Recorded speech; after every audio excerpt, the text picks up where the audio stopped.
come to the worst place on earth to be a child, Sierra Leone. More infants die here in their first 5 years of life than anywhere else in the world.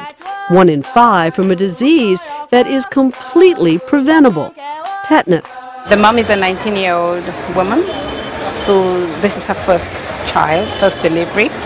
We have raced to this hospital to see a critically ill 7-day-old baby with tetanus. There is no medicine to give her, only the drugs they give to horses. But the tetanus anti-serum that the baby has been given is for horses, not for humans, because you don't have We don't have it at all. It's not available locally. Is it a shortage right now, or is it's too expensive? The woman asking the questions is Salma Hayek, movie star and producer, who is here in a different role, humanitarian. My name is Salma. She has earrings. It's hot in here. Can I touch her? The baby, Fatima, has been heavily sedated. Tetanus is a miserable way to die. Some doctors say the most painful, as all of the victim's muscles go into spasm. As her overwhelmed young mother watches, Fatima takes one last breath and dies.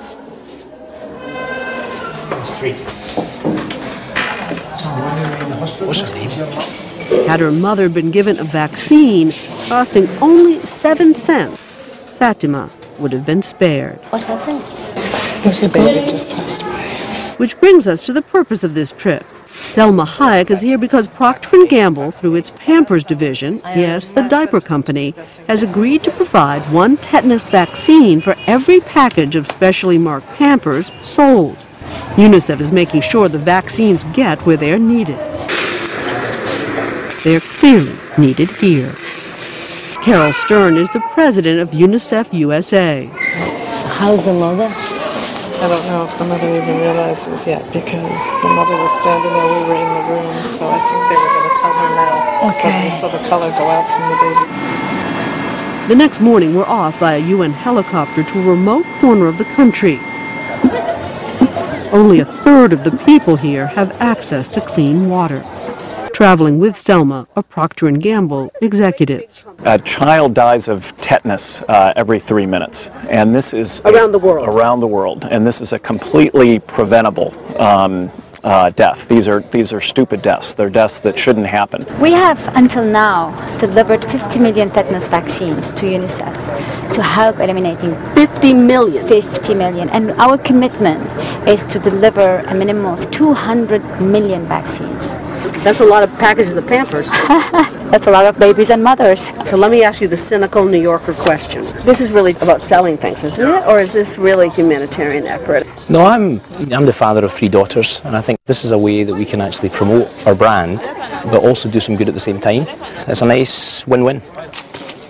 Here in Sierra Leone, the vaccines are already making a difference. Good morning, everybody. Hello.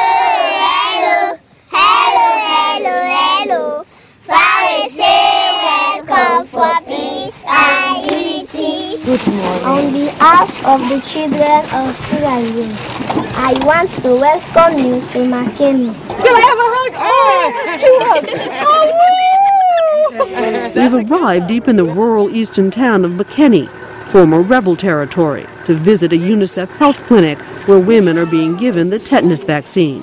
Selma will lend a hand. Are you scared? Yes. Me too.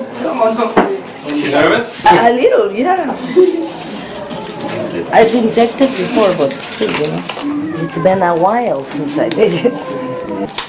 In the rural areas where there's 1 doctor for 200,000 people, health clinics like these are the front lines. And part of the battle is education, persuading women that the vaccines are safe and that some of their traditional practices, like packing the umbilical cords with cow dung or mud, both of which carry tetanus, are not. Girls marry very young here, often having their first babies at 13. Their husbands often discourage them from breastfeeding, as they believe they cannot have sexual relations with a breastfeeding woman.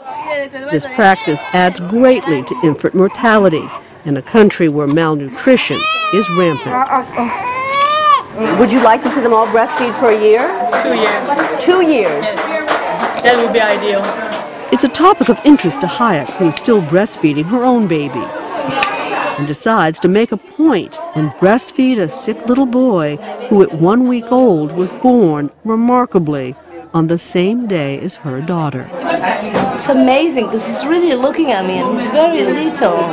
My baby is 1 year, so of course she can suck a little harder. I thought about it. Am I being disloyal to my child by giving her milk away?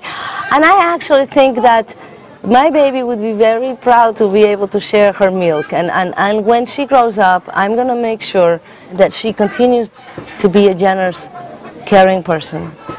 And I think that's the best thing I can give her as a mother.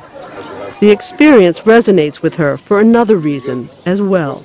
My grandmother used to tell us the story. My great-grandmother was in a Mexican little village, and they found a woman on the street inconsolably crying, and the baby was also crying. And my great-grandmother went up to her and said, what is wrong? What is the matter?